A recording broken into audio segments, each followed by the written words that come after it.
Assalamualaikum warahmatullahi wabarakatuh. Alhamdulillahirrabbilalamin. Puji syukur kita panjatkan kehadirat Allah Subhanahu wa Ta'ala, karena atas rahmat dan karunia-Nya saya dapat menyampaikan materi pada video kali ini.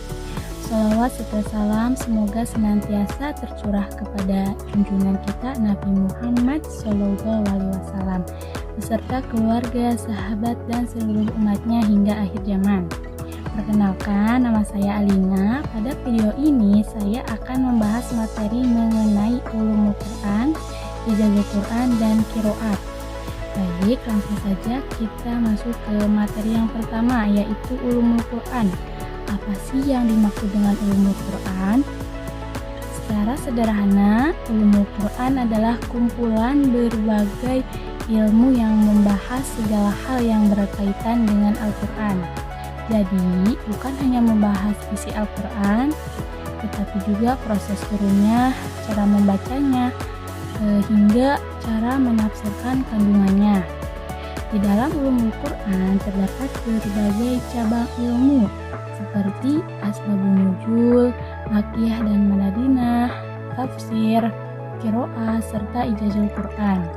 Setiap cabang ilmu tersebut memiliki pembahasan yang berbeda, tetapi saling melengkapi dalam membantu kita memahami Al-Quran secara lebih menyeluruh.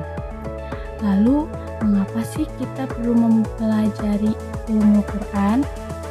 Karena dengan mempelajari ilmu ini, kita tidak hanya mampu membaca Al-Quran, tetapi juga memahami maknanya, kandungannya, serta hikmah yang terdapat di dalamnya.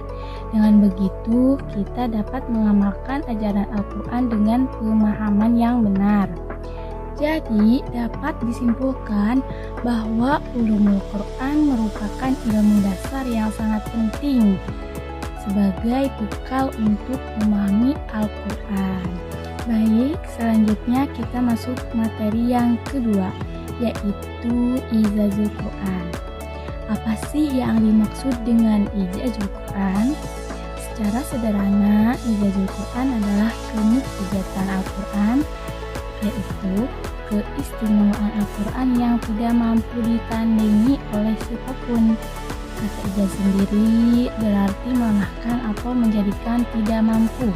Maksudnya, Al-Quran merupakan mukjizat yang membuat manusia tidak mampu membuat sesuatu yang sebanding dengannya. Nah, sebelum membahas lebih jauh, kita perlu memahami terlebih dahulu apa yang dimaksud dengan mukjizat. Mukjizat adalah peristiwa luar biasa yang Allah Subhanahu wa Ta'ala berikan kepada para nabi dan rasul sebagai bukti atas kebenaran risalah yang mereka sampaikan. Secara umum, mukjizat dibedakan menjadi dua, yaitu mukjizat hissiyah dan mukjizat akliyah. Mukjizat hissiyah adalah mukjizat yang dapat disaksikan secara langsung oleh panca indera, seperti tongkat Nabi Musa yang berubah menjadi ular. Sedangkan mukjizat akliyah adalah mukjizat yang dapat dipahami melalui akal, tetap terlapan sepanjang zaman. Al-Quran termasuk mukjizat akliyah terbesar yang diberikan oleh Allah Subhanahu wa Ta'ala kepada Nabi Muhammad SAW. Kemukjizatan Al-Quran dapat dilihat dari beberapa aspek, di antaranya keindahan bahasanya, kandungan hukum yang lengkap, pemberitaan tentang peristiwa masa lalu dan masa yang akan datang, serta kesesuaiannya dengan perkembangan ilmu pengetahuan. Hal inilah yang menunjukkan bahwa Al-Quran benar-benar berasal dari Allah Subhanahu wa Ta'ala, bukan hasil karya manusia.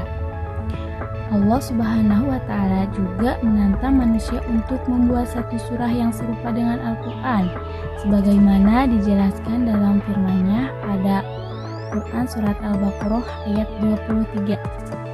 A'udzu billahi minasyaitonir rajim.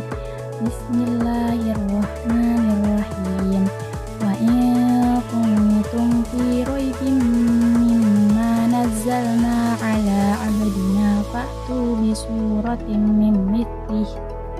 Artinya, dan jika kamu ragu terhadap Al-Quran yang kami turunkan kepada hamba kami Muhammad, maka buatlah satu surah yang semisal dengannya.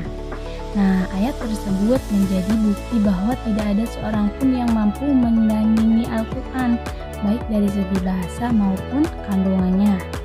Dari penjelasan tersebut dapat dipahami bahwa ijazah Al-Quran menjadi bukti nyata atas kebenaran Al-Quran sebagai wahyu Allah Subhanahu wa Ta'ala, sekaligus menjadi salah satu bukti kerasulan Nabi Muhammad SAW.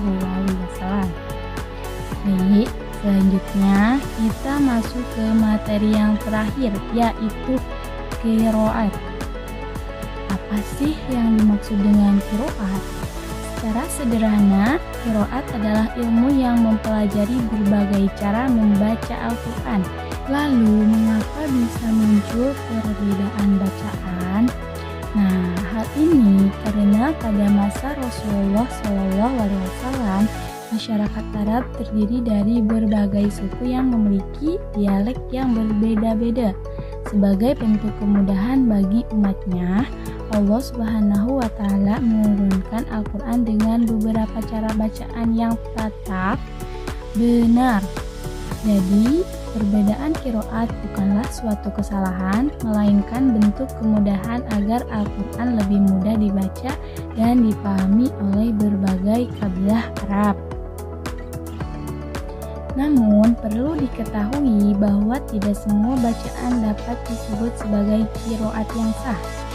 Nah, ada 3 syarat yang harus dipenuhi, yaitu sesuai dengan kaidah bahasa Arab, sesuai dengan ras Utsmani, dan memiliki sanad yang sahih hingga Rasulullah SAW.